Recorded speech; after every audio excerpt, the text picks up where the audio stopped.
تم نیکی کو نہیں پہنچ سکتے جب تک کہ اپنی وہ چیزیں خدا کی راہ میں خرچ نہ کرو جنہیں تم عزیز رکھتے ہو، اور جو کچھ تم خرچ کرو گے اللہ اس سے بے خبر نہ ہوگا۔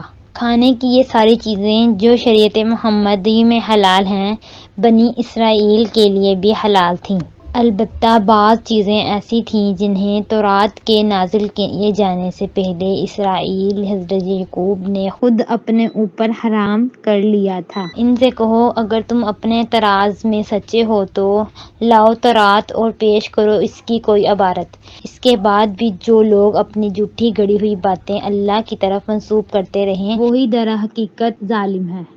کہو اللہ نے جو کچھ فرمایا ہے سچ فرمایا ہے، تم کو یکسو ہو کر ابراہیم علیہ السلام کے طریقے کی پیروی کرنی چاہیے، اور ابراہیم علیہ السلام شرک کرنے والوں میں سے نہ تھا۔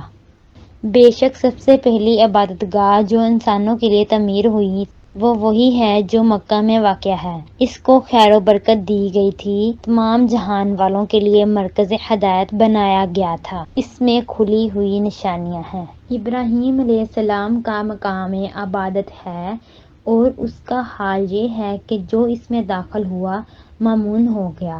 لوگوں پر اللہ کا یہ حق ہے کہ جو اس گھر تک پہنچنے کی استطاعت رکھتا ہو وہ اس کا حج کرے، اور جو کوئی اس حکم کی پیروی سے انکار کرے تو اسے معلوم ہونا چاہیے کہ اللہ تمام دنیا والوں سے بے نیاز ہے۔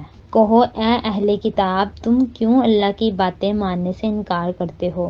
جو حرکتیں تم کر رہے ہو اللہ سب کچھ دیکھ رہا ہے۔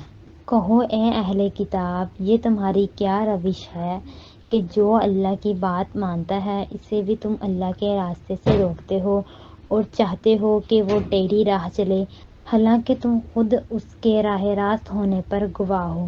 تمہاری حرکتوں سے اللہ غافل نہیں ہے۔ اے لوگو جو ایمان لائے ہو، اگر تم نے ان اہل کتاب میں سے ایک گروہ کی بات مانی تو یہ تمہیں ایمان سے پھر کفر کی طرف پھیر لے جائیں گے۔ تمہارے لیے کفر کی طرف جانے کا اب کیا موقع باقی ہے، جب کہ تم کو اللہ کی آیات سنائی جا رہی ہیں اور تمہارے درمیان اس کا رسول موجود ہے۔ جو اللہ کا دامن مضبوطی کے ساتھ تھامے گا وہ ضرور راہ راست پائے گا۔